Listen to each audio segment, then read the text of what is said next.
بسم الله الرحمن الرحيم إن الحمد لله نحمده ونستعينه ونستغفره من يهده الله فلا مضل له ومن يضلل فلا هادي له وأشهد أن لا إله إلا الله وحده لا شريك له وأشهد أن سيدنا ونبينا وحبيبنا وشفيعنا وقرة أعيننا محمدا عبده ورسوله صلی اللہ تبارک و تعالی علیہ وعلی آلہ واصحابہ وازواجہ وذریتہ وبارک وسلم تسلیما کثیرا اما بعد فاعوذ باللہ من الشیطان الرجیم بسم اللہ الرحمن الرحیم محمد رسول اللہ والذین معہ اشداء علی الکفار رحماء بینہم تراہم رکعا سجدا يبتغون فضلا من الله ورضوانا وقال تعالى النبي أولى بالمؤمنين من أنفسهم وأزواجه أمهاتهم وقال النبي صلى الله عليه وسلم أصحابي كالنجوم بأيهم اقتديتم اهتديتم وقال عليه السلام أما أنت يا أبا بكر فأول من يدخل الجنة من امتی سیدنا محمد وبارک وسلم۔ میرے محترم دوستو اور بھائیوں اور بزرگوں، رسول اکرم صلی اللہ علیہ وسلم سے محبت کرنا اور عشق کرنا یہ اسلام کی اساس ہے۔ اس کے بغیر اسلام کی دیوار ہی کھڑی نہیں ہو سکتی، اسلام کی عمارت ہی کھڑی نہیں ہو سکتی۔ عشق رسول اسلام کی اساس ہے، عشق رسول اسلام کی بنیاد ہے، عشق رسول ہی ایمان ہے اور ایمان عشق رسول ہے۔ نبی کریم صلی اللہ علیہ وسلم سے محبت کرنا، اپنی جان سے، اپنے مال سے، اپنے اہل و عیال اور عزت آبرو سے، ساری کائنات سے زیادہ محبت کرنا یہ فرض عین ہے۔ یہ ہر مسلمان کے اوپر اللہ تعالیٰ نے اس کو لازم قرار دیا ہے، بلکہ جب تک نبی کریم صلی اللہ علیہ وسلم کے بارے میں دل صاف نہیں ہے اور محبت سے دل لبریز نہیں ہے، تب تک اللہ کی محبت بھی بیکار ہو جاتی ہے، اللہ کی محبت بھی بے سود ہو جاتی ہے۔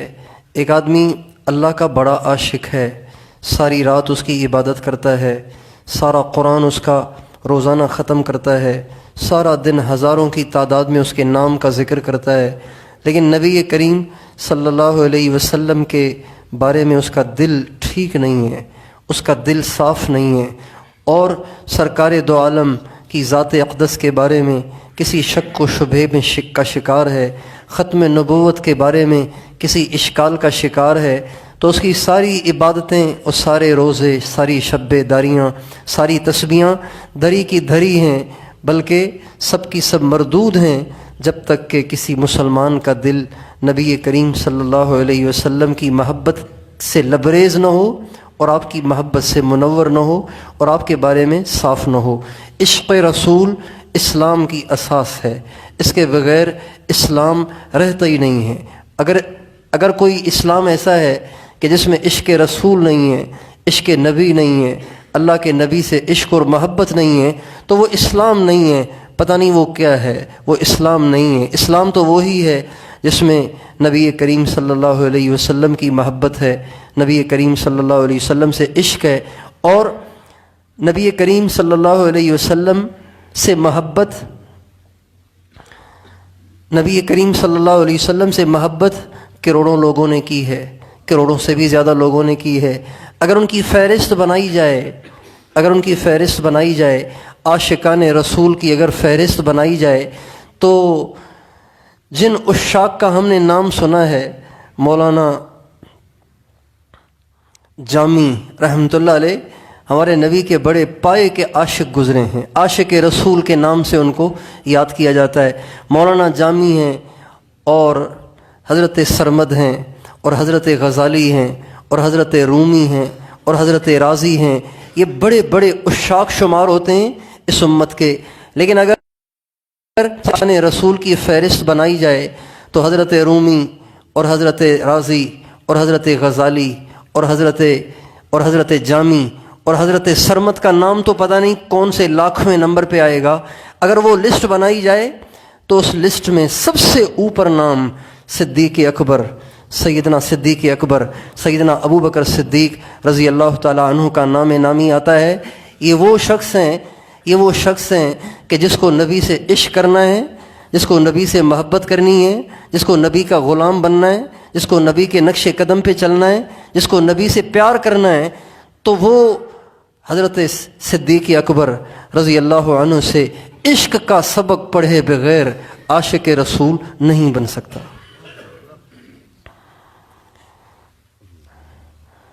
نبی کے عشاق کی فہرست میں پہلا نام صدیق اکبر کا ہے، سب سے اوپر نام صدیق اکبر کا ہے، سر فہرست نام صدیق اکبر کا ہے. اور محبت کی وہ مثال انہوں نے قائم کی ہے، اپنے نبی سے محبت کی انہوں نے وہ مثال قائم کی ہے کہ لیلا اور مجنوں اور ہیر رانجھا اور سسی پنہوں، یہ تو بچوں کا کھیل معلوم ہوتا ہے جو صدیق اکبر رضی اللہ تعالیٰ عنہ نے اپنے نبی سے محبت کی ہے. اگر ہم صدیق اکبر رضی اللہ تعالیٰ عنہ کی زندگی کا مطالعہ کریں تو ساری ان کی سیرت اور ان کی زندگی میں عشق نبی کی جھلک محسوس ہوتی ہے. عشق نبی دور سے جھلکتا دکھائی دیتا ہے. ہمارے نبی کی اتنی محبت ان کو حاصل تھی. جب آدمی کو کسی سے محبت ہوتی ہے تو سب سے پہلی اس کے دل کی یہ چاہت ہوتی ہے کہ میں اسے دیکھوں اور بار بار دیکھوں. عاشق کی پہلی تمنا یہ ہوتی ہے کہ بس کسی طریقے سے محبوب کا دیدار ہو جائے، محبوب کی زیارت ہو جائے، ایک جھلک ہی صحیح اور چند لمحوں کے لیے ہی صحیح مجھے اپنے محبوب کی زیارت ہو جائے اور محبوب کی شکل دیکھوں. صدیق اکبر رضی اللہ تعالیٰ عنہ کو عشق کا وہ مقام حاصل تھا کہ فرماتے تھے میری زندگی کی سب سے بڑی تمنا یہ ہے کہ میری نگاہیں ہوں میرے آقا کا چہرہ ہو. چنانچہ سیدنا علی المرتضیٰ رضی اللہ عنہ فرماتے ہیں کہ نبی کریم صلی اللہ علیہ وسلم کے پروانوں میں سے جو آپ کی مجلس میں آپ کے پاس بیٹھے ہوتے تھے، ان پروانوں میں سے کسی کو یہ جرت نہیں ہوتی تھی کہ آپ کی آنکھوں میں آنکھیں ملا سکے، آپ کے چہرے پہ نظر کو ٹکا سکے. یہ واحد صدیق اکبر تھے کہ جب کبھی مجلس میں بیٹھتے ان کی نگاہ حضور کے چہرے سے ہٹتی نہیں تھی. عاشق کی یہ چاہت ہوتی ہے کہ محبوب کو دیکھتا ہی رہوں.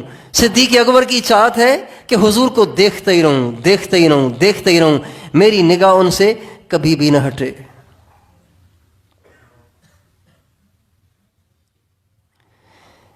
جب کسی سے محبت ہو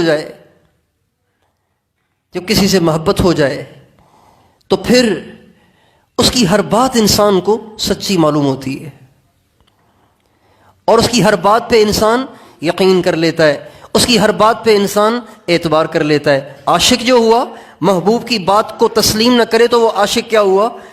نبی کریم صلی اللہ علیہ وسلم نے جب نبوت کا اعلان کیا تو آپ مکے کی سب سے معزز شخصیت تھے اور مکے میں سب سے محبوب شمار ہوتے تھے.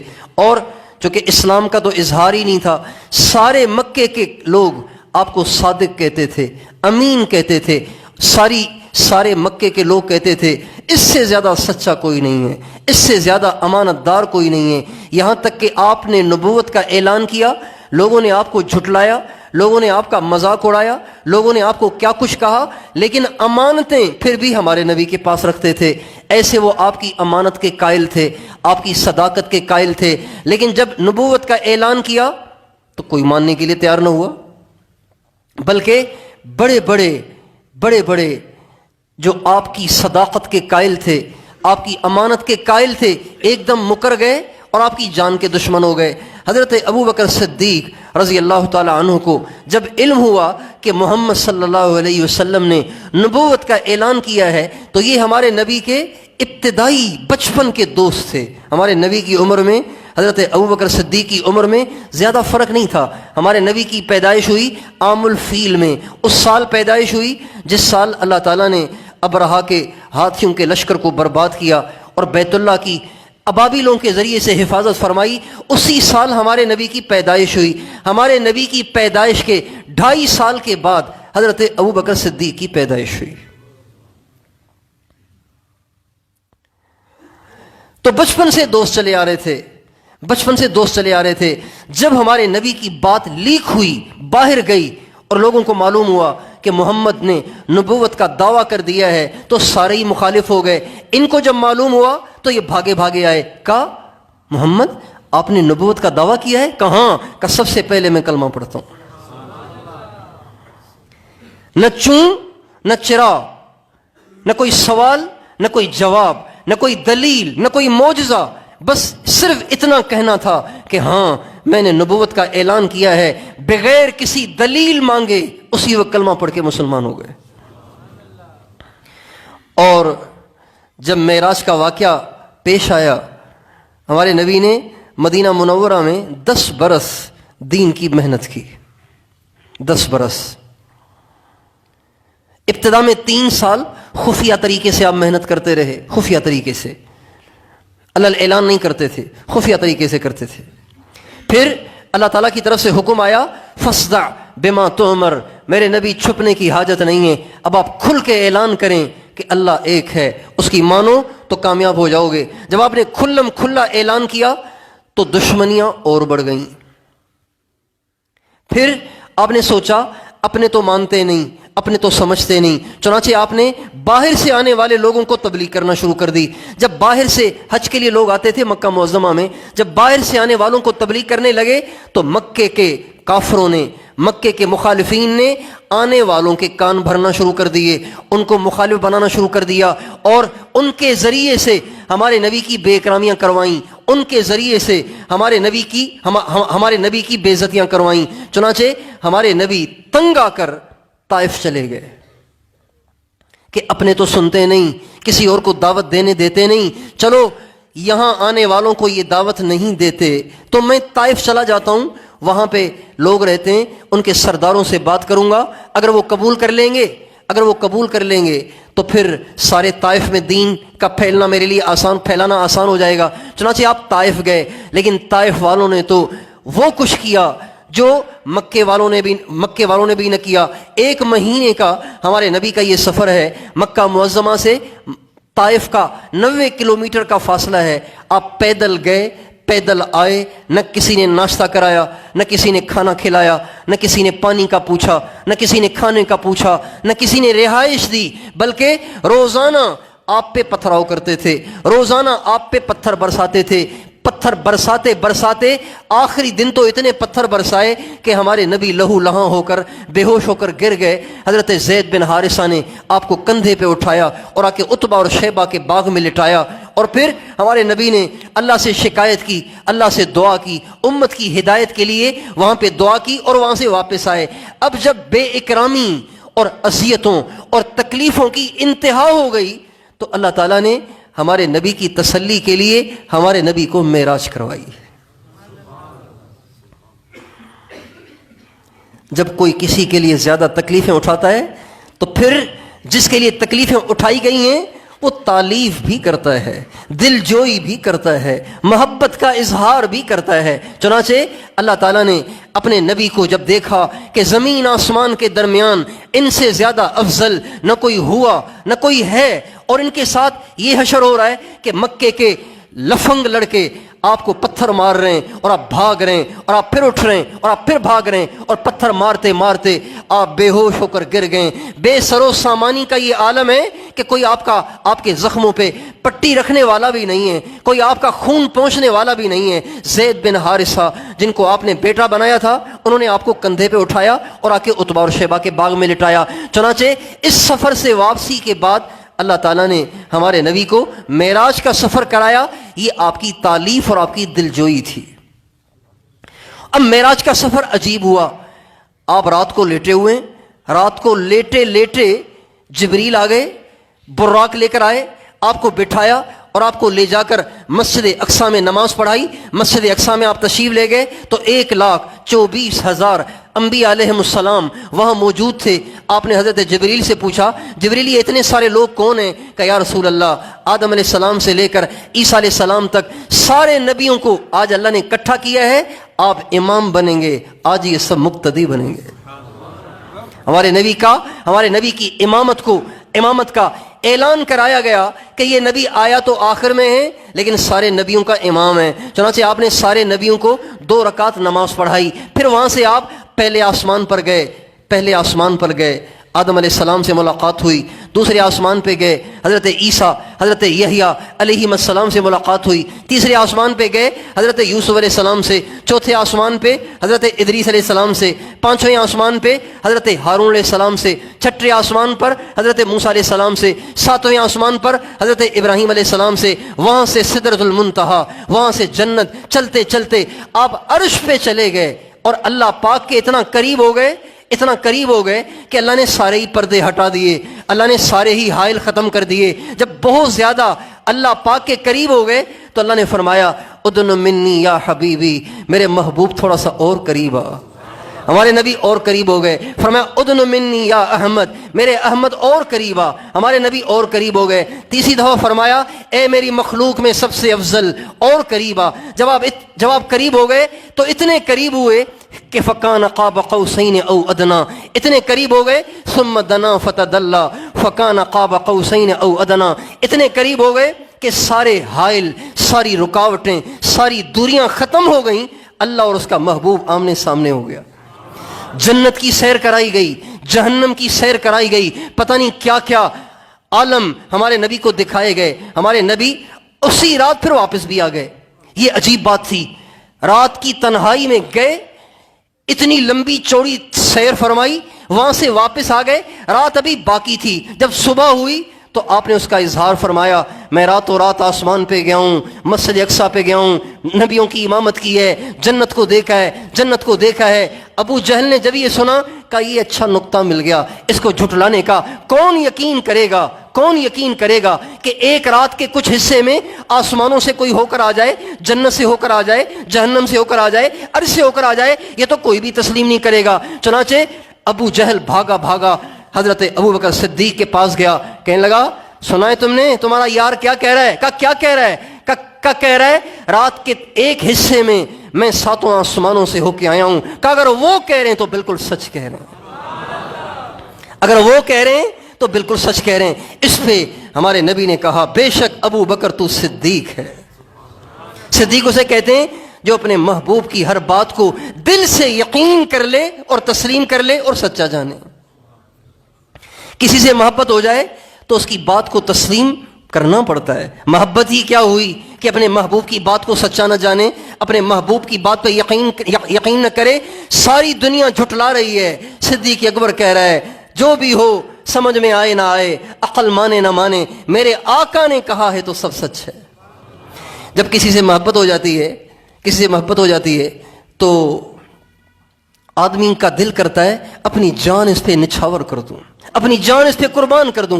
مائنی بچوں سے کہہ دیں تجھ پہ قربان ہو جاؤں. سندھی میں کہتے ہیں تو تے گھور جی وجاں, تجھ پہ قربان ہو جاؤں, تجھ پہ نچھاور ہو جاؤں. اور پنجابی میں کہتے ہیں تجھ پہ واری ہو جاؤں. اب ابو بکر صدیق کو ہمارے نبی سے عشق ہے, اور ایسا عشق ہے کہ ایک دفعہ نبی کریم صلی اللہ علیہ وسلم کے مشورے سے یہ طے ہوا کہ اب تک تو ہم تبلیغ کر رہے ہیں انفرادی ایک کے پاس جا کر, کیوں نہ بیت اللہ میں جا کر ہم سب جمع ہوں, ایک آدمی کھڑے ہو کے بیان کرے, خطبہ دے اور باقی سارے سنیں. چنانچہ صدیق اکبر رضی اللہ عنہ کے لیے ہمارے نبی نے طے کیا کہ ابو بکر اسلام کا پہلا بیان, اسلام کا پہلا خطبہ تو دے گا. بالکل ٹھیک ہے. اگر کوئی کچھ کہتا ہے تو کیا ہوا, اگر کوئی کچھ کرتا ہے تو کیا ہوا, سب برداشت کر لیں گے. چنانچہ حضرت ابو بکر صدیق صحابہ کے ساتھ نبی کریم صلی اللہ علیہ وسلم کے ساتھ مل کے بیت اللہ شریف تشریف لائے. بیت اللہ میں کھڑے ہو کے جو ہی صدیق اکبر اللہ کی بات کرنے کے لیے کھڑے ہوئے, بیان کرنے, یہ اسلام کی پہلی تقریر ہے جو کی گئی ہے. قیامت تک جتنی تقریریں کرنے والے تقریریں کریں گے, خطبے پڑھنے والے خطبے پڑھیں گے, فصاحت اور بلاغت کے سمندر بہائیں گے, ان سب کا اجر صدیق اکبر کو ملے گا, کیونکہ اسلام کا پہلا خطبہ صدیق اکبر نے دیا ہے. اچھا, جو ہی بیان کرنے کے لیے کھڑے ہوئے کفار کو آگ لگ گئی. ہر چاروں طرف سے جمع ہو گئے اور اتنا مارا, سب کو مارا, صحابہ کو بھی مارا, حضور کو بھی مارا, لیکن سب سے زیادہ صدیق اکبر کو مارا. اور اتنا مارا کہ زمین پہ گرا کے لاتوں سے بھی مارا, ایڑیوں سے بھی روندا, اور یہاں تک کہ ناک سے بھی خون, کان سے بھی خون, دانتوں میں زخم آ گئے, چہرے میں زخم آ گئے, سارا چہرہ لال ہو گیا, ناک سوج گئی, ہونٹ سوج گئے, سارے منہ پہ سوجن آ گئی. اس طرح سے جب یہ حال کیا گیا تو ابو بکر صدیق کا جو قبیلہ تھا نا, بنو تیم, ان کو پتہ چلا کہ ہمارے خاندان کے, عرب کے ہاں خاندان کا بڑا لحاظ کیا جاتا ہے, بڑی رعایت کی جاتی ہے. تو بنو تیم مسلمان نہیں تھے, لیکن جب ان کو پتہ چلا کہ صدیق اکبر کے ساتھ یہ ہوا ہے تو وہ ایک دم آ گئے اور آ کے ان کو اٹھایا اور ان کو اٹھا کے گھر میں لے کر گئے. بے ہوش ہو گئے تھے. اور اس کے بعد بنو تیم نے بیت اللہ میں کھڑے ہو کے اعلان کیا, اگر ہمارا ساتھی عبداللہ بن عثمان چلا گیا, صدیق اکبر کا نام ہے عبداللہ, ان کے والد کا نام ہے عثمان, اگر عبداللہ ابن عثمان یعنی ابو بکر چلا گیا تو اس کے قصاص میں ہم عتبہ بن ربیعہ کو قتل کریں گے. چونکہ حضرت ابو بکر کو مارنے میں سب سے زیادہ خباثت عتبہ ابن ربیعہ نے دکھائی تھی. لاتوں سے چہرے پہ لاتیں مار مار کے وہ ہمارے نبی کے ساتھی کو مار رہا تھا. حضرت ابو بکر صدیق کو گھر میں لایا گیا, سارا دن گزر گیا, آوازیں دے رہے ہیں, چیخ رہے ہیں, چلا رہے ہیں, لیکن ہوش ہی نہیں آ رہا, پانی کے چھینٹے مار رہے ہیں, ہوش ہی نہیں آ رہا. شام ہو گئی, بے ہوشی میں شام ہو گئی. شام جب ہوئی اور آوازیں دینے والے آوازیں دیتے رہے تو اچانک زبان میں حرکت سی پیدا ہوئی. لیکن جب زبان میں حرکت پیدا ہوئی تو یہ نہیں کہا ہائے کندھا دکھ رہا ہے, ہائے میرا سر دکھ رہا ہے, ہائے میری کمر دکھ رہی ہے, ہائے میری ناک میرے کان دکھ رہے ہیں. زبان جو کھلی سارے دن کی بے ہوشی کے بعد تو یوں کھلی, مجھے بتاؤ میرے آقا کا کیا حال ہے. عشق کی ایسی مثالیں کون قائم کر سکتا ہے؟ مجھے بتاؤ میرے نبی کا کیا حال ہے. تو بنو تیم جو مسلمان نہیں ہوئے تھے وہ بڑبڑانے لگ گئے, کہنے لگے اسی کی وجہ سے تو تیری پٹائی ہوئی ہے, اسی کی وجہ سے تو یہ حال ہوا, اور اب آنکھ کھلی ہے تو انہی کا پوچھ رہے ہو. یہ نہیں پوچھ رہے کہ امی کا کیا حال ہے, ابو کا کیا حال ہے, اب بھی انہی کا پوچھ رہے ہو. یہ کہہ کر وہ ناراض ہو کے اٹھ کے چلے گئے. اور ان کی ماں ام الخیر رضی اللہ عنہا, حضرت ابو بکر صدیق کی ماں ام الخیر, ان سے کہا کہ اس کے لیے کوئی کھانے وانے کا انتظام کرو ورنہ یہ مر جائے گا, اس کو کچھ کھلاؤ پلاؤ. حضرت ام الخیر نے کھانا تیار کیا, دودھ پیش کیا. جب دودھ اور کھانا پیش کیا کہنے لگے حرام ہے مجھ پہ کھانا جب تک ایک دفعہ آقا کا چہرہ نہ دیکھ لوں, کھانا نہیں کھاؤں گا. کہ میں کیا جانوں تیرا نبی کہاں ہے, چونکہ یہ بھی مسلمان نہیں ہوئی تھی, میں کیا جانوں تیرا نبی کہاں ہے. کہنے لگے ام جمیل سے پوچھ لو. یعنی ام جمیل حضرت عمر کی بہن ام جمیل. حضرت عمر مسلمان نہیں ہوئے. یہ جو واقعہ پیش آیا حضرت ابو بکر صدیق کو اور صحابہ کو اور ہمارے نبی کو مارنے کا, اس کے 3 دن کے بعد حضرت عمر مسلمان ہوئے. اس کے 3 دن کے بعد مسلمان ہوئے. حضرت حمزہ اس کے بعد مسلمان ہوئے. حضرت عمر اس کے بعد مسلمان ہوئے.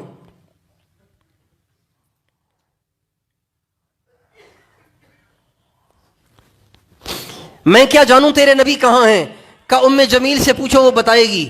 ام جمیل حضرت عمر کی بہن, حضرت ام خیر بیچاری ماں بچے کے لیے کیا نہ کرے, بھاگی گئیں اور ام جمیل سے جا کے کہا ام جمیل محمد کہاں ہیں, میرا بیٹا سارا دن بے ہوش رہا, اب اس کو ہوش آیا ہے, اب وہ نہ کھانے کے لیے تیار ہے نہ پینے کے لیے تیار ہے. وہ کہہ رہا محمد کا منہ دیکھوں گا پھر کھاؤں گا بھی پیوں گا بھی, اس سے پہلے اس نے قسم کھا لی ہے.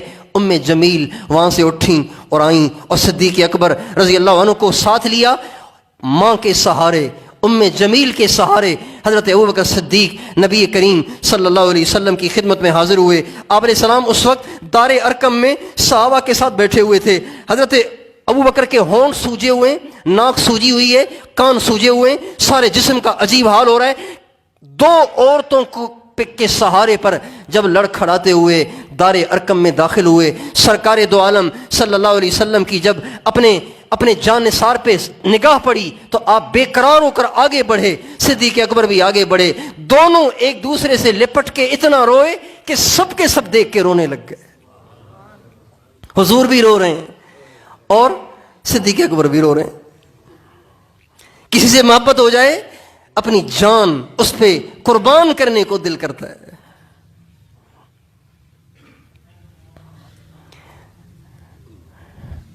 جب 13 برس ہمارے نبی نے مکے میں محنت کی اور کوئی بھی نتیجہ نہ نکلا تو اللہ تعالیٰ نے ہمارے نبی سے فرمایا اب آپ مکے کو چھوڑیں، اب مدینے چلے جائیں، مدینے سے آپ کا دین نکلے گا اور ساری دنیا میں پھیلے گا. اچھا، یہ جو آپ کو اجازت ملی ہے ربیع الاول کا مہینہ ہے اور جمعے کی رات ہے، شب جمعہ ہے. رات کے اندھیرے میں آپ کو اللہ کی طرف سے اجازت ملی ہے.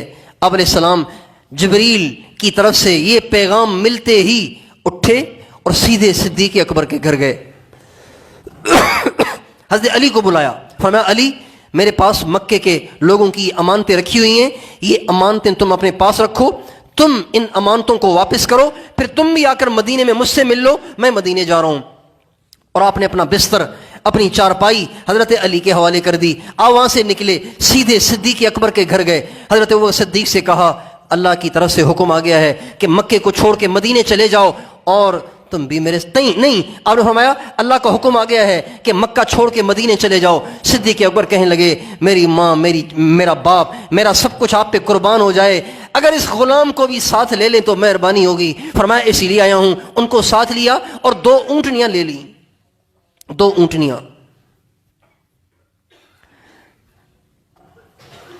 اور وہاں سے چل پڑے. جب نکلنے لگے تو اپنی بیٹی سے کہا بیٹی گھر میں جو کچھ بھی ہے وہ جمع کرو. بیٹی نے سب کچھ جمع کیا، پیسے بھی جمع کر لیے، سامان بھی جمع کر لیا، چیزیں بھی جمع کر لیں، وہ ساری کی ساری جمع کر کے باپ کے حوالے کر دیں. اور جب نکلنے لگے تو دیوار کو ٹٹول رہے تھے. تو کسی نے کہا کیا ٹٹول رہے ہیں؟ فرمایا سوئی چبھوئی تھی تو سوچتا ہوں کہیں رہ نہ جائے، اسے بھی حضور کی خدمت کے لیے ساتھ لے کر جاؤں.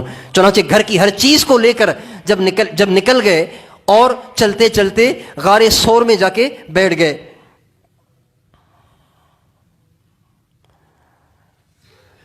اب غار ثور تو بہت بڑا پہاڑ ہے، جبل ثور بہت بڑا پہاڑ ہے، 5000 فٹ کا وہ لمبا چوڑا پہاڑ ہے.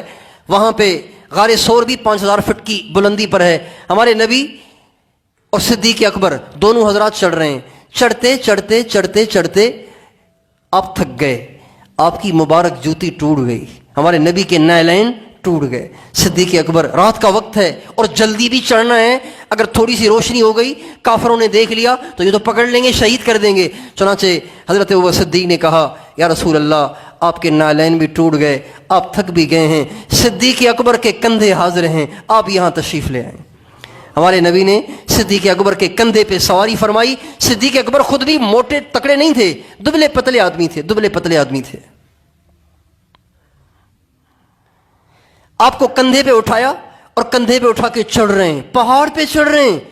خود چڑھنا مشکل، جائے کہ آقا علیہ السلام کو کندھے پہ اٹھایا ہوا ہے. چڑھتے جب غار کے قریب پہنچے تو آقا دو جہاں سے عرض کرنے لگے یا رسول اللہ آپ یہاں تشریف رکھیں، میں اندر جاتا ہوں، کہیں کوئی موذی جانور نہ بیٹھا ہو، کوئی کانٹا جھاڑی نہ ہو، کوئی اذیت دینے والی چیز نہ ہو، ساری صفائی کر لوں پھر آپ کو اندر بلا لوں گا. چنانچہ اندر گئے. اب رات کا اندھیرا ہے. غار میں داخل ہوئے، پہلے سارے غار کو جھاڑو دی اور پھر چاروں طرف سے پتھر ہیں، پتھر کے بل ہیں، بلوں میں کوئی جانور بیٹھ سکتا ہے. چنانچہ ان پتھروں کے بلوں کو بند کیسے کیا جائے، اپنی پگڑی کو اتارا، اپنی پگڑی کے ٹکڑے کیے، ان ٹکڑوں کو ان بلوں میں ڈالا اور پھر بھی بل بچ گئے. پھر اپنا کرتا اتارا، اس کرتے کے ٹکڑے کیے، اس سے ان بلوں کو بھرا. جب کرتا بھی چلا گیا، پگڑی بھی چلی گئی، اب بھی بل بند نہ ہوئے، ایک بل باقی رہ گیا. تو سوچنے لگے اس کو پاؤں رکھ کر بند کر لوں گا، اب آقا کو اندر بلا کے آرام کراؤں. چنانچہ آپ علیہ السلام کو اندر بلایا. آپ علیہ السلام بھی، غار کی کچھ شکل ایسی تھی کہ اس میں لیٹ کے جانا ہوتا تھا، آپ علیہ السلام بھی لیٹ کے اندر داخل ہوئے. رات کا اندھیرا ہے. حضرت ابو بکر صدیق کہنے لگے یا رسول اللہ آپ تھک گئے ہوں گے، اب آپ میری گود میں آرام فرمائیں، صبح کو آپ کو جگا دوں گا. چنانچہ حضرت ابو بکر صدیق کی گود تھی، سرکار دو عالم صلی اللہ علیہ وسلم کا سر تھا، آرام کر رہے تھے. پاؤں اپنا اس بل پہ رکھ لیا جو بل خالی رہ گیا تھا. اللہ کی شان, اللہ عاشق کے عشق کو آزماتا ہے, اللہ عاشق کے عشق کو آزما رہا ہے کہ اور بلوں میں تو سانپ نہیں تھا, اسی بل میں سانپ تھا جو خالی رہ گیا تھا. اور پاؤں رکھا ہوا ہے حضرت ابوبکر صدیق کا. جب پاؤں رکھا تو اس بل نے ڈنگ مارنے شروع کیے, اس بل نے اذیت دینا شروع کی. ڈنگ مارتے مارتے صدیق اکبر آخر کب تک برداشت کرتے, یہاں تک کہ زہر اوپر چڑھ گیا اور گرم ہو گیا اور آنکھوں سے آنسو چھلک پڑے. آنکھوں سے جو آنسو گرے تو وہ سرکار دو عالم صلی اللہ علیہ وسلم کے مبارک گالوں پہ گرے تو آپ کی آنکھ کھل گئی, تھوڑی سی روشنی بھی ہو گئی تھی. آپ علیہ السلام نے دیکھا کہ پگڑی بھی نہیں ہے, کرتا بھی نہیں ہے, آنکھوں سے آنسو بھی رواں ہیں. آپ نے فرمایا صدیق کیا ہوا؟ کہنے لگے یا رسول اللہ بس اس بل میں شاید کوئی جانور ہے, اس بل کو میں نے پاؤں سے بند کیا تھا, پگڑی اور کرتا تو بلوں کو بند کرنے میں استعمال ہو گیا, باقی ایک بل رہ گیا تھا اس کو پاؤں سے بند کیا تھا, شاید کوئی جانور بیٹھا ہے جو مجھے ڈس رہا ہے. اور ہمیں ادھر لا پاؤں. آپ نے اپنے منہ مبارک سے لعاب کو نکالا, صدیق اکبر کے پاؤں پہ لگایا. صدیق اکبر کہتے ہیں پاؤں ایسے ٹھیک ہو گیا جیسے کسی نے ڈنگ مارا ہی نہیں تھا. سرکار دو عالم کے لعاب میں وہ شفا اللہ نے رکھی کہ اتنے سارے ڈنگی ٹھیک ہو گئے.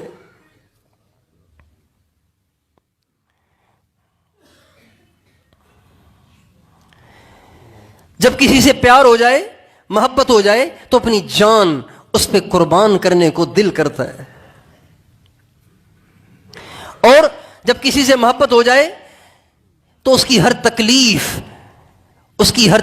پر تکلیف ہوتی ہے, بلکہ تکلیف والے کو اتنی تکلیف نہیں ہوتی جتنی محبوب کی تکلیف پر عاشق کو تکلیف ہوتی ہے. چنانچہ جب صبح ہوئی اور مکے میں کھلبلی مچ گئی کہ محمد کہاں چلے گئے, ابو جہل نے کہا پکی بات ہے, اس کے ابو بکر کو پتا ہوگا. تو ابو جہل بھی پہنچا ابو بکر کے گھر. جب حضرت ابو بکر کے گھر گئے تو حضور تو چلے گئے تھے, چنانچہ ڈھونڈتے ایک جو پاؤں کے نشان جانتا تھا, پہنچتے ڈھونڈتے وہ وہاں پہنچے. جب وہاں پہنچے تو کہنے لگے پاؤں تو یہاں تک آ رہے ہیں لیکن آگے تو کوئی سراغ نہیں ہے, اس لیے کہ جس غار کے اندر آپ اور صدیق اکبر قیام فرما تھے اس پہ اللہ تعالیٰ نے مکڑی کو حکم دیا, اس نے جالا بنا دیا, کبوتری کو حکم دیا, اس نے انڈے دے دیے. اب آپس میں کھڑے ہو کے کہہ رہے ہیں پاؤں تو یہاں تک آ رہے ہیں, آگے کہاں گئے, چھلانگ مار لی نیچے کہاں چلے گئے. آپس میں سوچ رہے ہیں, کسی نے کہا اندر کا دیکھتے نہیں ہو, مکڑی کا جالا بنا ہوا ہے اور کبوتری نے انڈے دیے ہوئے ہیں, اگر اندر جاتے تو جالا ٹوٹ جاتا, انڈے پھوٹ جاتے, اندر تو نہیں گئے. یہ باتیں کرتے کرتے اب جانے لگے, لیکن یہ ساری باتیں حضور بھی سن رہے ہیں, صدیق اکبر بھی سن رہے ہیں. جب صدیق اکبر نے دیکھا کہ یہاں تک پہنچ گئے, کہیں میرے آقا کو تکلیف نہ دیں, تو حضور سے کہنے لگے لو ان احدہم نظر تحت قدمیہ لابصرنا, یا رسول اللہ مجھے تو بڑی پریشانی ہو رہی ہے, بڑی ٹینشن ہو رہی ہے, اگر انہوں نے نیچے کو جھک کر دیکھ لیا تو ہمیں دیکھ لیں گے, اور میری تو خیر ہے, آپ کو تکلیف دی تو میرا کیا بنے گا, میں کیا کر سکوں گا. آپ نے فرمایا ما ظنک یا ابا بکر بثنین اللہ ثالثہما, ابو بکر تیرا کیا گمان ہے ان دو کے بارے میں جن کا تیسرا اللہ ہے. ہم دو نہیں ہیں, ہم تین ہیں, ہم دو نہیں ہیں, ہم تین ہیں. اور قرآن نے بھی اس واقعے کو قرآن میں اللہ نے نقل کیا, اذ یقول لصاحبہ لا تحزن ان اللہ معنا. اللہ کہہ رہے ہیں جب وہ اپنے ساتھی کو کہہ رہا تھا, ساتھی سے مراد حضرت ابوبکر صدیق. حضرت ابوبکر صدیق وہ واحد صحابی ہیں جن کے صحابی ہونے کی گواہی خود قرآن نے دی ہے. سارے صحابہ حضور کے صحابہ ہیں جن کو ایمان کی حالت میں آقا کی زیارت نصیب ہوئی, وہ اللہ کے نبی کا صحابی بن گیا اور سارے ولیوں سے اونچا ہو گیا. لیکن صدیق اکبر وہ صحابی ہیں جن کو صحابی خود اللہ نے قرآن میں کہا. اللہ اکبر. اذ یقول لصاحبہ لا تحزن, جب نبی اپنے ساتھی سے کہہ رہا تھا غم نہ کر. علماء کہتے ہیں یہاں اگر صدیق اکبر کو اپنی جان کا خوف ہوتا نا, اپنی جان کی پریشانی ہوتی, تو حضور یوں نہ کہتے لا تحزن, بلکہ حضور کہتے لا تخف. ابو بکر ڈرو نہیں، کیا ہو جائے گا، کچھ بھی نہیں ہوتا. یوں نہیں کہا بلکہ کہا لا تحزن، غم نہ کر کہ تیرے محبوب کو کچھ ہو نہ جائے، تیرے محبوب کے ساتھ اللہ ہے. جب کسی سے محبت ہو جائے تو اپنی جان اس پر قربان کرنے کو دل کرتا ہے. جب کسی سے محبت ہو جائے تو اپنا مال اس پہ لوٹا دینے کو دل کرتا ہے، لوٹا دینے کو دل کرتا ہے. نبی کریم صلی اللہ علیہ وسلم جب ہجرت کر کے مدینہ منورہ جانے لگے تو حضرت ابوبکر صدیق نے سارا مال اپنے ساتھ لے لیا، سارا مال ساتھ لے لیا. اور جب غزوہ تبوک کا وقت آیا تو نبی پاک علیہ السلام نے فرمایا اللہ کے راستے میں خرچ کرو، جس کے بس میں جتنا ہے وہ اتنا خرچ کرو. صحابہ میں سے کوئی کچھ لے کر آیا، کوئی کچھ لے کر آیا، کوئی کچھ لے کر آیا. حضرت عمر اگرچہ حضرت ابوبکر صدیق کے بعد مسلمان ہوئے، 40ویں نمبر پہ مسلمان ہوئے، لیکن ان کو ہر وقت یہ کوشش رہتی تھی کہ کس طرح میں بھی ابو بکر سے آگے بڑھ جاؤں، میں بھی ابو بکر سے نیکیوں میں آگے بڑھ جاؤں. چنانچہ کہنے لگے جب غزوہ تبوک میں مال لٹانے کا حکم ہوا تو میں سوچنے لگا کہ آج ابو بکر سے جیتنے کی صورت بن سکتی ہے، اس لیے کہ ابو بکر کے پاس مال ہے ہی تھوڑا سا. اللہ کا شکر ہے میرے پاس آج کل مال بہت زیادہ ہے. چنانچہ جتنا ان کے پاس مال تھا وہ سارے کا سارا مال انہوں نے اکٹھا کیا، اس کے 2 حصے کیے، آدھا دیا گھر والوں کو، آدھا اٹھا کر لائے ہمارے نبی کے پاس. جو آدھا اٹھا کر لائے وہ بھی 200 اوقیہ چاندی تھی، 200 اوقیہ چاندی. ایک اوقیے میں 40 درہم ہوتے ہیں اور 4.25 درہم کا 1 تولہ بنتا ہے. آپ حساب لگائیں پتہ نہیں کتنے لاکھوں کروڑوں بن جائیں گے. یہ حضرت عمر کا مال تھا جو وہ لے کر آئے. جب وہ مال لے کر آئے تو آپ علیہ الصلوۃ والسلام نے حضرت عمر سے وہ مال وصول کرتے وقت یہ نہیں کہا عمر کتنا لائے ہو، کتنا لائے ہو، یہ نہیں کہا، اس لیے کہ صاحب وحی ہیں، ان کو بھی پتہ ہے کہ عمر کیا چاہتا ہے. تو فرمانے لگے عمر کیا چھوڑ کے آئے ہو؟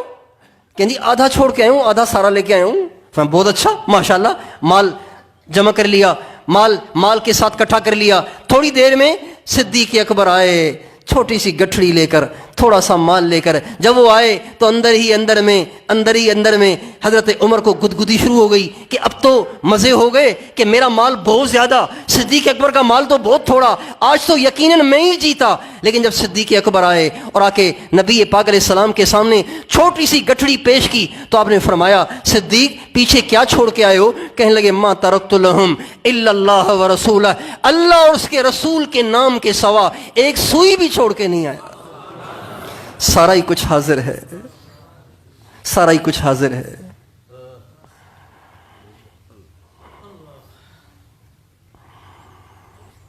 ہائے اس دن حضرت عمر کہنے لگے او بھائی ابو بکر تجھ سے کوئی نہیں جیت سکتا. جب کسی سے محبت ہو جائے نا اپنا سب کچھ اس پہ لٹا دینے کو دل کرتا ہے. صدیق اکبر نے سب کچھ لٹایا. جب کسی سے محبت ہو جائے اپنا اہل و عیال بھی اس پہ قربان کرنے کو دل کرتا ہے. میرے بچے بھی قربان ہو جائیں، میری بیوی بھی قربان ہو جائے، میرا سب کچھ قربان ہو جائے. چنانچہ ہمارے نبی نے جب ہجرت فرمائی سارا مال اکٹھا کر لیا، سارا ساتھ لے کر گئے. تو حضرت عثمان ابو قحافہ حضرت وہ صدیق کے والد گرامی ابھی مسلمان نہیں ہوئے تھے، اپنی پوتیوں سے حضرت اسما سب سے بڑی بیٹی، حضرت ابو بکر صدیق کی سب سے بڑی بیٹی کہنے لگیں ابو بکر سبھی کچھ لے کر گیا ہوگا، اس کو تمہارا کہاں خیال ہے، سبھی کچھ لے کر گیا ہوگا. تو کیا کہنے حضرت اسما کے، وہ اپنے دادا سے کہنے لگی نہیں دادا ابو بہت کچھ چھوڑ کے گئے. کہا نہیں مجھے دکھاؤ کہاں ہے. تو حضرت اسما کہتی ہیں میں نے چھوٹی چھوٹی پتھریاں جمع کر لیں، اس پہ کپڑا ڈال لیا، چونکہ وہ نابینا تھے، ان کا ہاتھ پکڑ کے پتھریوں کے اوپر پھیرا اور دکھایا دادا ابو ہمارے لیے ابو بہت کچھ چھوڑ کر گئے. ابو جہل ڈھونڈتے ہمارے نبی کو جب صدیق اکبر کے گھر پہنچے تو آتے ہی سامنا حضرت اسما کا ہوا. کہاں ہے تیرا باپ؟ کا پتہ نہیں. کہاں ہے محمد؟ کا پتہ نہیں. تو اس نے زور سے ایک تماچا حضرت اسما کو مارا جس سے خون نکلنے لگا اور کہنے لگا تم سچ نہیں بول رہی ہو، تم تم مجھ سے جھوٹ بول رہی ہو اور بات کو چھپا رہی ہو۔ صدیق اکبر کی بیٹی نے بھی قربانی دی حضرت نبی کریم صلی اللہ علیہ وسلم کی عزت اور آپ کی حفاظت کی خاطر۔ محبت ہو جائے تو اولاد کو قربان کرنا بھی آسان، محبت ہو جائے تو جان قربان کرنا بھی آسان، محبت ہو جائے تو مال قربان کرنا بھی آسان۔ اچھا کسی سے محبت ہو جائے نا، کسی سے محبت ہو جائے تو صرف اس سے نہیں، اس کے متعلقین سے بھی محبت ہو جاتی ہے۔ جس کو کسی سے محبت ہو جائے اس کے گلی کوچوں سے پیار ہو جاتا ہے، اس کے بچوں سے پیار ہو جاتا ہے، اس کے اہل و عیال سے پیار ہو جاتا ہے، اس کے در و دیوار سے پیار ہو جاتا ہے۔ مجنون کے بارے میں کہتے ہیں امر علی الدیار دیار لیلا اقبل ذل جدار و ذل جدارا۔ مجنون جا رہا تھا اونٹنی پہ سوار ہو کر کسی طرف، تو جب مجنون کے شہر کے پاس سے گزر ہوا تو ایک دم اونٹنی پر سے چھلانگ مار کے دیواروں سے چمٹنے لگ گیا اور چومنے لگ گیا اور کہنے لگا امر علی الدیار دیار لیلا اقبل ذل جدار و ذل جدارا۔ میں لیلا کے شہر کے پاس سے گزرا ہوں تو بے اختیار ہو گیا ہوں، بے خود ہو گیا ہوں، کبھی اس دیوار کو چومتا ہوں کبھی اس دیوار کو چومتا ہوں۔ فما حب الدیار شغفن قلبی ولکن حب من سکن الدیارا۔ ارے لوگوں، ان دیواروں نے مجھے دیوانہ نہیں بنایا بلکہ ان دیواروں کے اندر میرا جو محبوب رہتا ہے اس نے مجھے دیوانہ بنایا ہے۔ جب محبت ہو جائے تو محبوب کے در و دیوار سے پیار، محبوب کے اہل و عیال سے پیار، محبوب کے شہر سے پیار۔ بلکہ مولانا روم کہتے ہیں کسی نے دیکھا کہ مجنوں ایک دن کتے کو گود میں لیے اس کے پاؤں چومتا رہا، تو کسی نے کہا ارے یہ کیا کر رہا ہے، کتے کے پاؤں چوم رہا ہے، خلق پر صد اینچ سود۔ لوگوں نے کہا کتے کے پاؤں چومنے کا کیا فائدہ ہوتا ہے، تو کہنے لگے گفت مجنوں این سگے در کوئے لیلا گاہے گاہے رفت بود۔ لوگوں تمہیں پتا بھی ہے کہ یہ کون سا کتا ہے، یہ کوئی عام کتا نہیں ہے، یہ وہ کتا ہے جو میری لیلا کی گلی سے کبھی کبھی گزرتا ہے۔ تو عشق کے اصول تو ہر ایک جانتا ہے۔ میں نے اپنے استاد محترم سے ایک دفعہ میری خدمت لگی حضرت مولانا جمشید علی صاحب نور اللہ مرقدہ کی، تو سال کی 2 سال کی 3 سال کی خدمت لگتی تھی۔ جب خدمت لگی تو مجھے پتا تھا کہ وہ بڑے اصولی آدمی ہیں، چھوٹی چھوٹی باتوں پہ وہ ناراض ہو جاتے ہیں اور وہ تربیت کرتے ہیں اور خوب اصلاح کرتے ہیں اور پٹائی بھی کر دیتے ہیں۔ تو میں اپنے استاد محترم جنہوں نے مجھے خدمت میں لگایا ان سے میں نے کہا کہ جی آپ نے مجھے اتنے بڑے بزرگ کی خدمت میں لگایا تو ہے، لیکن یہ بھی تو بتائیں خدمت کرنی کیسے ہے۔ تو فرمانے لگے محبت تجھ کو آداب محبت خود سکھا دے گی۔ مولانا سے محبت کرو گے تو تمہیں خود آ جائے گا کہ ان کی خدمت کیسے کرنی ہے، کیونکہ جب محبت ہو جائے تو محبت کے آداب خود آ جاتے ہیں۔ چنانچہ مجنوں کتے کے پاؤں چوم رہا ہے، گلی کو چوم رہا ہے، دیواروں کو چوم رہا ہے۔ صدیق اکبر رضی اللہ عنہ کو جب سرکار دو عالم صلی اللہ علیہ وسلم سے اس درجے کا عشق حاصل تھا تو بتاؤ ان کے اہل بیت سے عشق ہوگا کہ نہیں ہوگا، ان کے اہل بیت سے محبت ہوگی کہ نہیں ہوگی۔ ارے مجنوں کتے کے پاؤں چوم رہا تھا اس لیے کہ وہ لیلا کی گلی سے گزرتا ہے، تو کیا صدیق اکبر نبی کی اولاد کو اور نبی کے اہل و عیال کو اور نبی کے اہل بیت کے ساتھ کوئی زیادتی کر سکتا ہے جبکہ وہ سچا عاشق ہے؟ چنانچہ ایک دفعہ آپ علیہ السلام تشریف فرما تھے، صحابہ پروانہ وار بیٹھے ہوئے تھے۔ جب کبھی بھی آپ علیہ السلام بیٹھتے تھے تو آپ کے دائیں طرف متصل حضرت صدیق اکبر بیٹھتے تھے۔ سب صحابہ کو یہ پتا تھا کہ حضور کے دائیں طرف جو جگہ ہے یہ صدیق اکبر کی ہے۔ مجلس لگی ہوئی ہے، تھوڑی دیر میں علی المرتضیٰ حیدر کرار رضی اللہ عنہ تشریف لائے۔ جب تشریف لائے تو دیکھتے رہے کہ مجلس میں کس جگہ گنجائش ہے وہاں بیٹھ جاؤں۔ جو ہی حضرت علی نے مجلس میں نظر دوڑائی بیٹھنے کے لیے تو حضرت ابوبکر صدیق ایک دم اپنی ہمیشہ کی جگہ کو چھوڑ کر حضور سے دور بیٹھ گئے اور کہنے لگے ابو الحسن آپ یہاں تشریف لائیں، ابو الحسن آپ یہاں تشریف لائیں۔ حضرت علی کو بلایا، خود وہاں سے اٹھ کر حضور سے دوری کو برداشت کرنا کوئی چھوٹی قربانی ہے، حضور سے دور ہونا، کسی اور کو حضور کے قریب بٹھانا یہ کوئی چھوٹی قربانی ہے۔ ایک دفعہ حضرت عبداللہ ابن عباس آپ کے دائیں طرف بیٹھے ہوئے تھے اور حضرت خالد آپ کے بائیں طرف بیٹھے ہوئے تھے۔ حضرت خالد بڑی عمر کے صحابی ہیں، حضرت عبداللہ بن عباس چھوٹی عمر کے صحابی ہیں۔ آپ نے پانی پیا، پانی پینے کے بعد پانی جو آپ نے بچایا، برکت بھرا پانی جو بچایا، تو آپ نے عبداللہ بن عباس سے فرمایا عبداللہ حق تو تیرا بنتا ہے کہ یہ اپنا جھوٹا تجھے پلاؤں، اس لیے کہ تو دائیں طرف بیٹھا ہوا ہے، لیکن بائیں طرف تجھ سے بڑا بیٹھا ہوا ہے، اگر تو اجازت دے تو اس کو پلا دوں۔ تو عبداللہ ابن عباس کہنے لگے لا اوثر احدا بنصیبی منک یا رسول اللہ، یا رسول اللہ ہر چیز میں ایثار کر سکتا ہوں، آپ کے بارے میں ایثار نہیں کر سکتا ہوں، آپ کے بارے میں ایثار نہیں کر سکتا ہوں۔ عبداللہ بن عباس انکار کر گئے کہ نہیں کروں گا قربانی، آپ کا جھوٹا تو میں ہی پیوں گا۔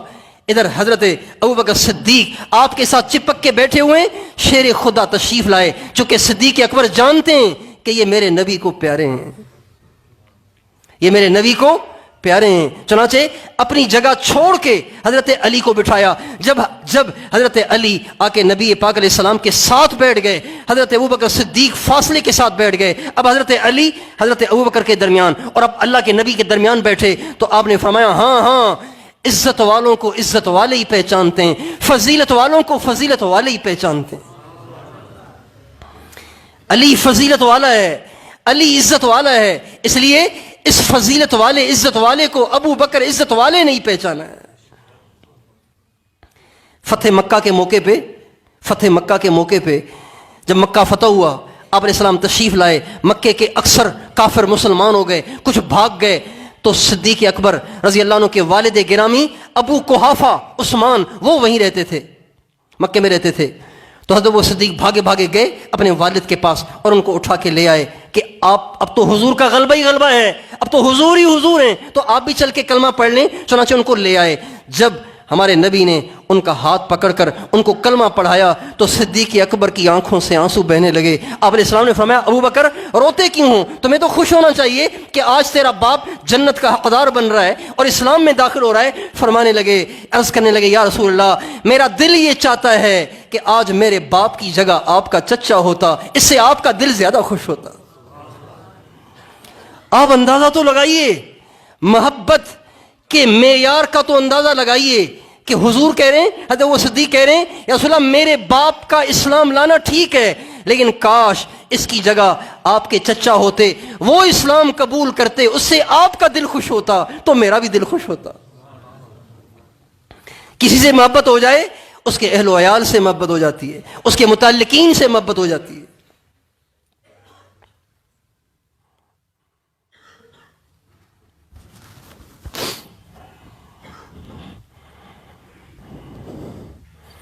چنانچہ ایک دفعہ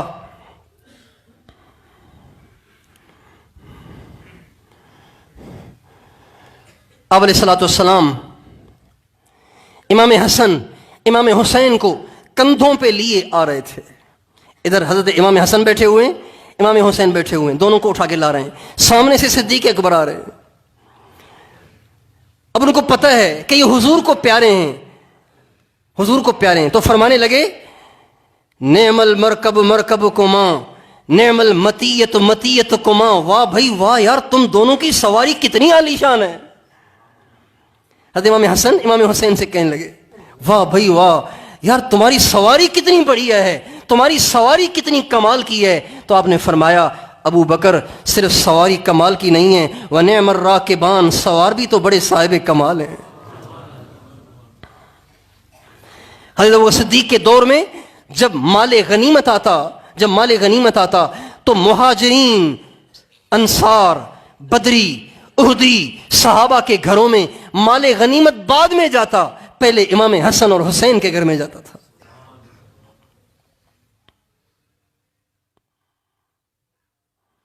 ایک دفعہ سیدنا صدیق اکبر اما فاطمہ کے گھر تشریف لے گئے اور کہا فاطمہ میں صرف تمہیں یہ کہنے آیا ہوں کہ کائنات میں سب سے زیادہ مجھے محبت اللہ کے رسول سے تھی اور پھر ان کے بعد آپ سے ہے، اس لیے کہ آپ حضور کو سب سے زیادہ پیاری تھی۔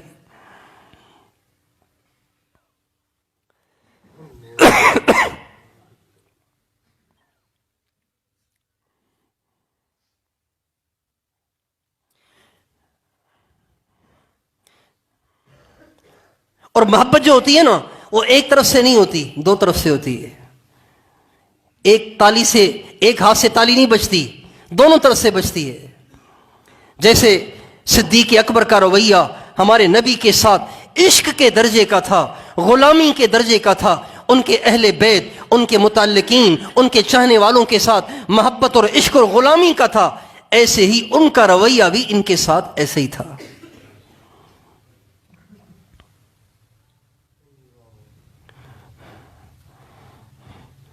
ایک دفعہ حضرت علی المرتضیٰ رضی اللہ عنہ کھڑے ہوئے تھے، خطبہ دے رہے تھے، بیان کر رہے تھے. تو بیان کے دوران بعض دفعہ بیان کرنے والا پوچھتا ہے نا، کوئی سوال کرتا ہے مجمع سے، ہاں بھائی بتاؤ اس کا کیا مطلب ہے. تو فرمانے لگے من اشجع الناس، من اشجع الناس، بتاؤ لوگوں میں سب سے بڑا بہادر کون ہے؟ لوگوں میں سب سے بڑا بہادر، ایک نمبر کا دلیر کون ہے؟ کہنے لگے آپ. فرمایا نہیں، ابو بکر سے بڑا بہادر کوئی نہیں ہے، ابو بکر سے بڑا بہادر کوئی نہیں ہے.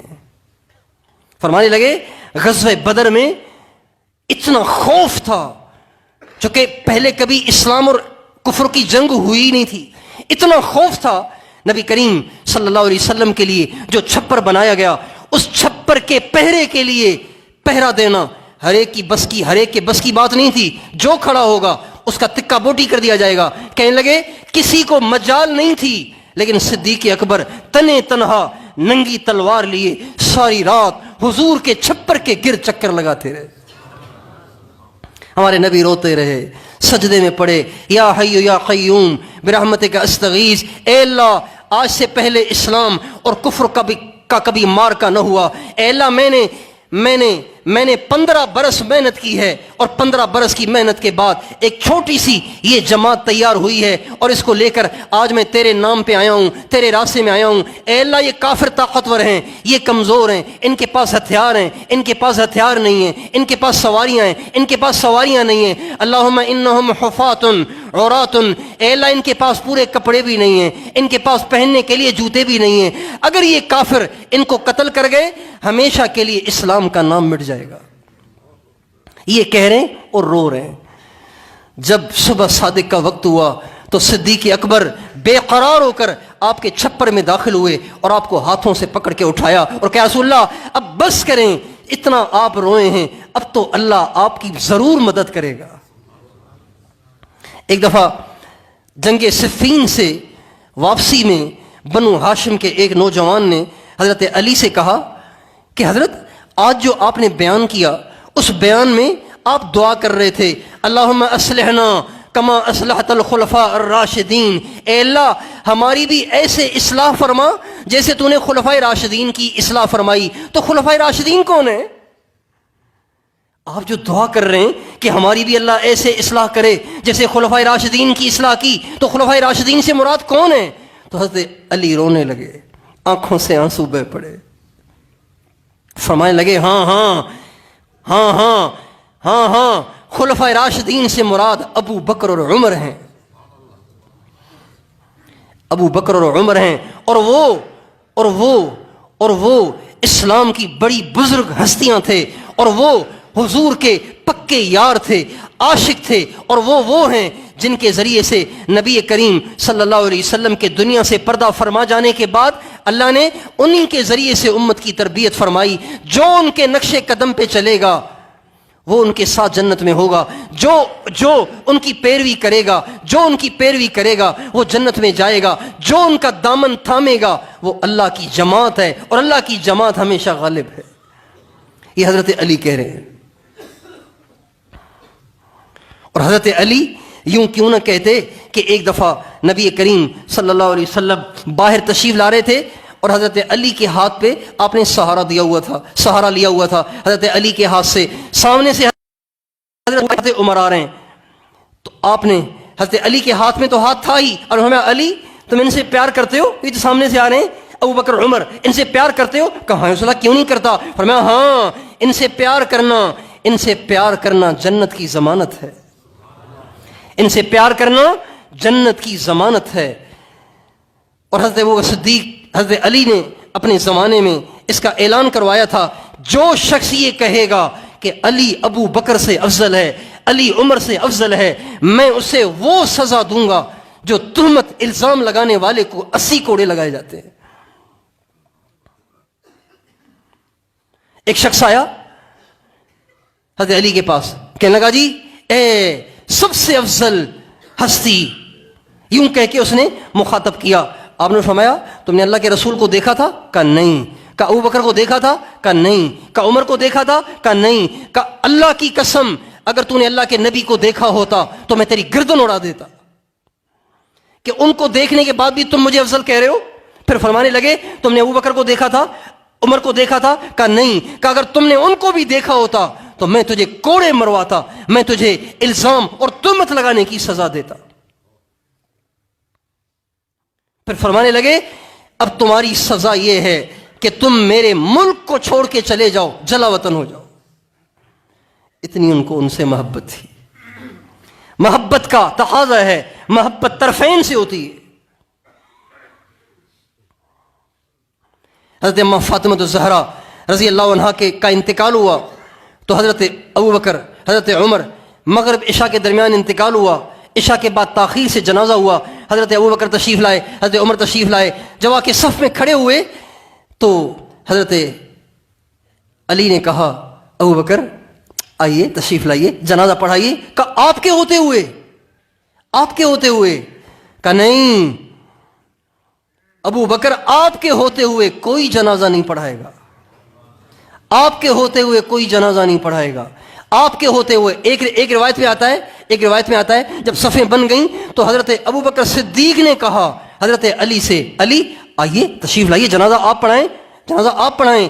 کہنے لگے آپ کے ہوتے ہوئے علی کیسے پڑھائے گا، آپ کے ہوتے ہوئے علی کیسے پڑھائے گا.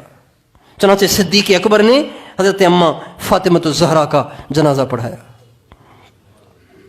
جب کسی سے محبت ہو جائے تو اس کی ذات سے محبت، اس کے اہل و عیال سے محبت، اس کے متعلقین سے محبت، اس کی چیزوں سے محبت، اس کی ہر چیز سے محبت ہوتی ہے، اور اس کے مشن سے بھی محبت ہوتی ہے.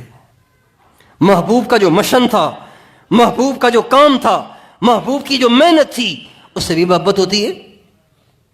چنانچہ نبی کریم صلی اللہ علیہ وسلم کا جب انتقال ہوا تو ایک دم بہت ساری تبدیلیاں آ گئیں.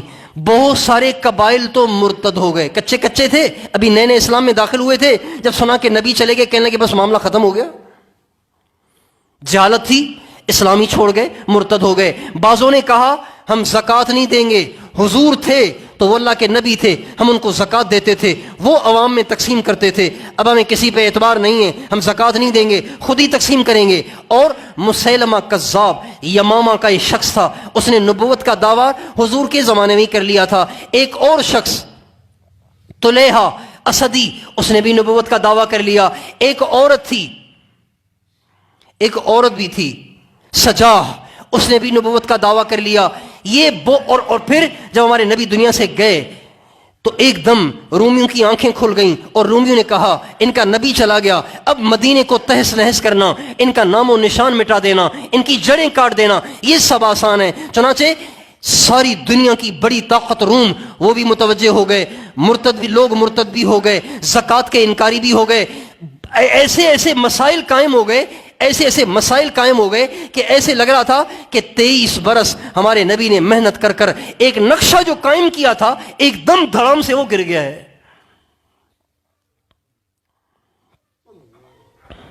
مکے کے لوگ سلامت رہے، مدینے کے لوگ سلامت رہے، یمن کے لوگ سلامت رہے، طائف کے لوگ سلامت رہے. یہ اسلام سے باہر نہیں گئے. حضرت ابوبکر صدیق پریشان ہو گئے، اب کیا کرنا چاہیے؟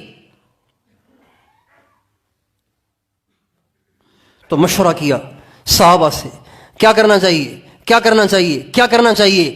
جب سب سے مشورہ لیا تو سارے کہنے لگے کہ جی حالات بڑے خراب ہیں، حالات بڑے ناسازگار ہیں، باہر نکلنا ٹھیک نہیں ہے، مدینے کی حفاظت کرنا ضروری ہے، مدینے میں ہمارے بچے، ہماری عورتیں، مدینے میں ازواج مطہرات، مدینے میں اللہ کے نبی کے اہل بیت، اللہ کے نبی کی اولاد ہے، مدینے کی حفاظت کرنا ضروری ہے. جب سب کی یہی ایک رائے بنی تو حضرت ابوبکر صدیق کھڑے ہو گئے اور کہنے لگے تم سب کے سب یہ مشورہ دے رہے ہو کہ مدینے کو بچایا جائے، اہل و عیال کو بچایا جائے. تمہیں یاد نہیں ہے کہ نبی کریم صلی اللہ علیہ وسلم نے ساری زندگی ہر چیز کی قربانی دی ہے، اسلام کی قربانی نہیں دی۔ آج اسلام کی کشتی خطرے میں ہے، اسلام کی کشتی بھنور میں ہے۔ میں بیوی کی رعایت نہیں کروں گا، بچوں کی رعایت نہیں کروں گا، ازواج مطہرات کی رعایت نہیں کروں گا، اہل بیت کی رعایت نہیں کروں گا، تم سب کی رعایت نہیں کروں گا،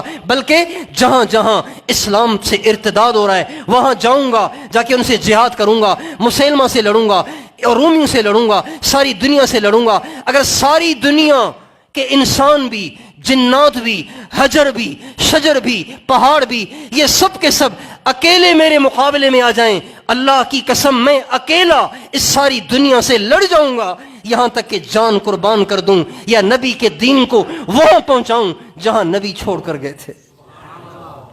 میرے نبی کا خون بہا، میرے نبی کی جان لگی، میرے نبی کے بچے لگے، میرے نبی کا گھر لگا، جس دین کے لیے وہ دین قربان ہو۔ پھر فرمانے لگے اَيُنْقَصُ الدِّينُ وَأَنَا حَيٌّ، دین میں کمی آئے اور میں زندہ رہوں، یہ نہیں ہو سکتا۔ یہ کہہ کے تلوار کو لیا اور گھوڑے پہ بیٹھ گئے اور گھوڑے کو ایڑ مار کے اکیلے ہزاروں لوگوں سے لڑنے کے لیے نکلنے لگے۔ حضرت علی آگے بڑھے، ان کی لگام کو پکڑا اور کہا اے اللہ کے رسول کے خلیفہ، میں آج آپ سے وہی کہتا ہوں جو آپ سے غزوہ احد میں اللہ کے نبی نے کہا تھا۔ حضرت ابوبکر صدیق غزوہ احد میں بڑے جوش سے لڑ رہے تھے، تو حضور نے کہا ابوبکر ابھی تیری ضرورت ہے، اتنا جوش نہ دکھا۔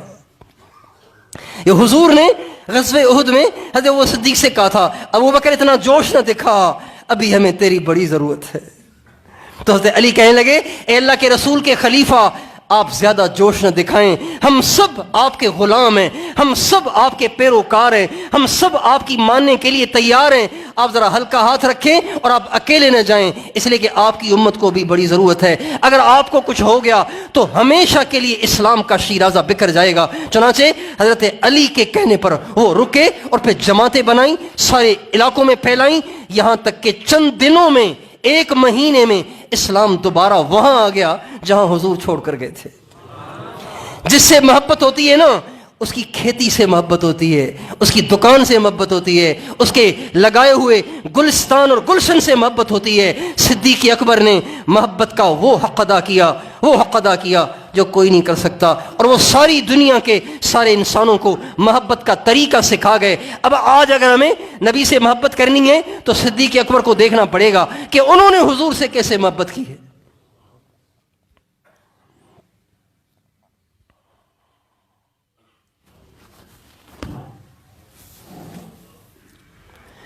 حضرت ابوبکر صدیق نے اپنے دو بیٹے محمد اور عبد الرحمن، ان دونوں بیٹوں کو حضرت علی کی تربیت میں دے دیا تھا۔ یہ عجیب بات نہیں ہے؟ حضرت ابوبکر نے اپنے دونوں بیٹے حضرت ابوبکر کی تربیت میں دیے، اور یہ دونوں حضرت علی کے مایا ناز شاگرد ہیں۔ میدان جہاد میں جب حضرت عبد الرحمن بن ابی بکر نکلتے تھے، رومیوں سے جب مقابلہ ہوتا تھا اور جب میدان کارزار آگ کی طرح بھڑکتا تھا تو یہ تلوار لہراتے ہوئے آگے بڑھتے تھے، اور پتہ ہے کیا کہتے تھے؟ ہٹ جاؤ، حیدر کرار کا شاگرد ہوں۔ یہ دونوں، محمد بھی عبد الرحمن بھی، جو حضرت ابوبکر کے بیٹے ہیں، یہ دونوں حضرت علی کے تربیت یافتہ ہیں۔ حضرت امام جعفر صادق رحمۃ اللہ علیہ، حضرت امام جعفر صادق یہ بیٹے ہیں امام محمد باقر کے، وہ بیٹے ہیں امام زین العابدین کے، وہ بیٹے ہیں امام حسین کے۔ حضرت امام جعفر صادق فرمایا کرتے تھے ولدنی ابو بکر مرتین، ولدنی ابو بکر مرتین، میں دو طرح سے ابو بکر کا بیٹا ہوں۔ ہاں، فخر سے کہتے تھے ولدنی ابو بکر مرتین، مجھے ابو بکر نے دو دفعہ جنا ہے، دو دفعہ، میں دو طرح کہ حضرت ابو بکر کے دو بیٹے محمد اور عبد الرحمن، آپ میری انگلیوں کی طرف دیکھتے رہیں، یہ حضرت ابو بکر صدیق ہیں، یہ محمد ہیں، یہ عبد الرحمن ہیں۔ محمد کے بیٹے قاسم اور عبد الرحمن کی بیٹی اسما، سمجھ رہے ہیں؟ حضرت ابو بکر صدیق، ایک عبد الرحمن، ایک محمد، محمد کے بیٹے قاسم، ان کی بیٹی اسما، ان کی آپس میں شادی ہوئی، یہ دونوں آپس میں کزن ہوئی، کزن ہوئے، ان کی آپس میں شادی ہوئی، شادی ہوئی تو اس سے حضرت ام فروا پیدا ہوئیں، حضرت ام فروا یہ حضرت ابوبکر صدیق کی پوتی بھی ہوئیں اور نواسی بھی ہوئیں۔ ان کی شادی ہوئی امام محمد باقر سے۔ کن سے؟ امام محمد باقر، امام زین العابدین کے بیٹے، ان سے شادی ہوئی، امام باقر، ام فروا، ان دونوں کا نکاح ہوا، ان سے حضرت امام جعفر صادق پیدا ہوئے۔ اس لیے فرماتے تھے میں ابو بکر کا 2 دفعہ بیٹا ہوں، محمد سے بھی، محمد کی طرف بھی میرا شجرہ جاتا ہے اور عبد الرحمن کی طرف بھی میرا شجرہ جاتا ہے۔ اس لیے میرے بھائیوں، عشق اگر کرنا ہے اللہ کے نبی سے تو صدیق اکبر کی شاگردی میں آنا پڑے گا، اور انہی کے نقش قدم پر چل کر اللہ کے نبی سے عشق کرنا پڑے گا، اور اللہ کے نبی سے عشق کیے بغیر اسلام ہے ہی نہیں، اسلام ہے ہی نہیں۔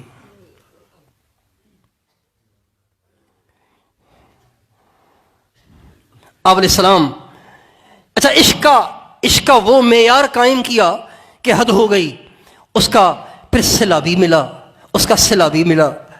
یہ سب کچھ مفت میں نہیں ہو گیا، اس کا صلہ بھی ملا۔ صلہ کیا ملا؟ ابو داؤد شریف کی پکی حدیث ہے، ہمارے نبی نے فرمایا اما انت یا ابا بکر فاول من يدخل الجنت من امتی، یہ ایک حدیث۔ ایک اور حدیث، ان الجنت حرمت علی الانبیاء حتی ادخلها وانها لمحرمۃ علی الامم حتی تدخلها امتی۔ پہلے اس حدیث کا ترجمہ سن لیجئے، آپ فرماتے ہیں سارے نبیوں پہ جنت حرام جب تک میں نہ جاؤں، ساری امتوں پہ جنت حرام جب تک میری امت نہ جائے۔ اس حدیث میں فرما رہے اے ابو بکر، میری امت میں سب سے پہلے جنت میں قدم رکھنے والا تو ہوگا۔ کیا مطلب؟ سارے نبیوں پہ جنت حرام جب تک حضور نہ چلے جائیں، ساری امتوں پہ جنت حرام جب تک ہمارے نبی کی امت نہ چلی جائے، اور کوئی امتی جنت میں نہیں جا سکتا جب تک کہ اس کا افتتاح صدیق اکبر نہ کریں۔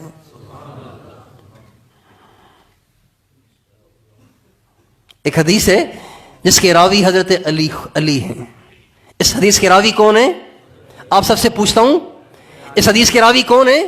حضرت علی ہیں۔ وہ فرماتے ہیں میں نے اپنے ان کانوں سے اللہ کے نبی کو یہ کہتے ہوئے سنا ہے سیدہ کہول اہل الجنتی ابو بکر و عمر، جنت کے ادھیڑ عمر کے لوگوں کے سردار ابو بکر اور عمر ہوں گے۔ جوانوں کے سردار تو حسن حسین ہوں گے نا، جوانوں کے سردار حسن حسین ہوں گے، ادھیڑ عمر کے لوگوں کے سردار ابو بکر اور عمر ہوں گے۔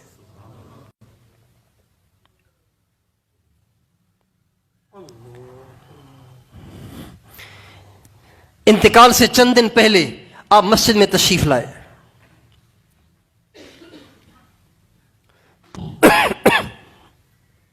آپ مسجد میں تشریف لائے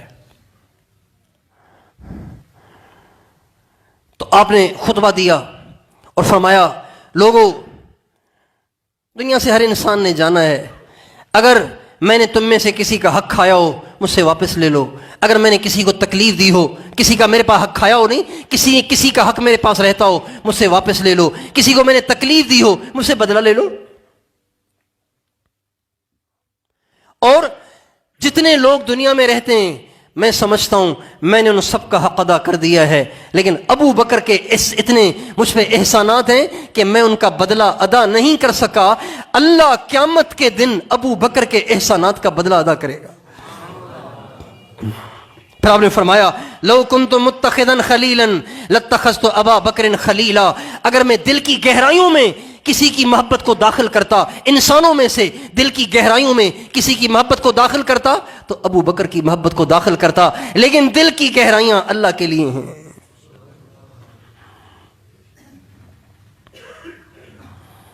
آپ تشریف فرما تھے، پروانے ہر طرف سے آپ پہ نچھاور ہو رہے تھے، صحابہ آپ فرمانے لگے انی لأعرف رجلا باسمہ وباسم ابیہ وامہ لا یاتی بابا من ابواب الجنت الا قیل مرحبا مرحبا ای تشریفا مبارکا۔ آپ فرمانے لگے میں ایک شخص کو جانتا ہوں، اس کے باپ کا نام بھی جانتا ہوں، اس کی ماں کا نام بھی جانتا ہوں، آپ پہلی بجھا رہے ہیں۔ پہلی، جب کسی بات کی اہمیت کو بتانا ہو نا اس کو مبہم رکھا جاتا ہے، ایک چیز ہے وہ ایسی ہے، بتاؤ وہ کیا ہے،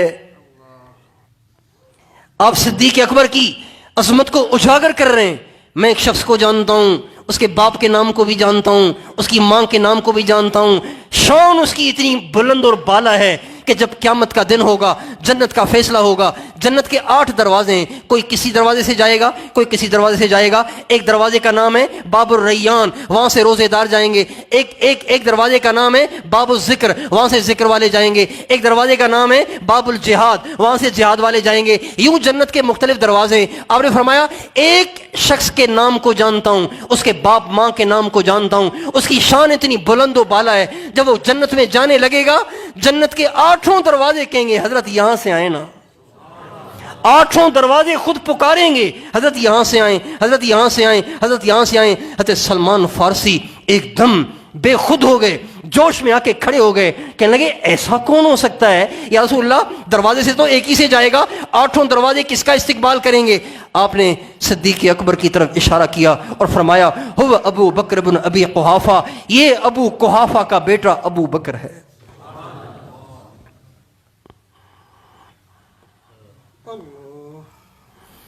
پھر آپ نے فرمایا رأیت فی الجنت قصرا من لؤلؤۃ بیضاء مشیدا بالیواقیت والجواہر، میں نے جنت میں ایک سفید محل کو دیکھا، یاقوت اور جواہر سے جڑا ہوا تھا. مشیدا بالیواقیت والجواہر، یاقوت اور جواہر سے جڑا ہوا تھا. اتنا خوبصورت تھا، اتنا خوبصورت تھا کہ میں پوچھ بیٹھا فرشتے سے لمن ھذا، یہ کس کا ہے؟ کہنے لگے لفتم من قریش. اس نے بھی بات مبہم رکھی، واضح نہیں کی، ایک قریشی جوان کا ہے. فظننت انہ لی، میں سمجھا کہ میرے سوا ایسے خوبصورت بلند و بالا ایسے عالی شان محل کا حقدار میرے سوا کون ہو سکتا ہے؟ فذهبت لادخلہ، میں اس میں داخل ہونے لگا تو نے آواز دی یا رسول اللہ یہ آپ کا نہیں، انہ لعمر بن الخطاب، خطاب کے بیٹے عمر کا ہے. اور ہمیں عمر تیری غیرت کا خیال نہ ہوتا تو اندر بھی دیکھ کے آتا اندر کیسا ہے. پھر آپ نے فرمایا ان لکل نبی رفیقا فی الجنہ وانت رفیق فی الجنہ. آپ نے فرمایا اے عثمان، جنت میں ہر نبی کا ایک دوست ہوگا، جنت میں میرا دوست تو ہوگا. اس سارے مجمع میں، اس ساری کارگزاری میں حضرت علی دیکھ رہے تھے میرا نمبر کب آئے گا. آپ نے حضرت علی کا ہاتھ پکڑا اور زور سے اپنی طرف کھینچا اور فرمایا اترضی ان یکون منزلک مقابل منزلی. علی کیا آپ اس بات پہ راضی ہیں کہ جنت میں میرا آپ کا گھر بالکل آمنے سامنے رہے؟ حضرت علی رونے لگے، کہنے لگے ہاں یا رسول اللہ کیوں نہیں، جنت میں اگر آپ کا آمنا سامنا مل گیا تو اور کیا چاہیے.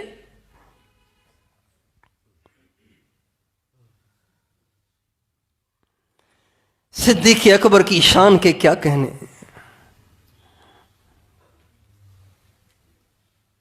اور پھر اللہ پاک کا ایسا نظام چلا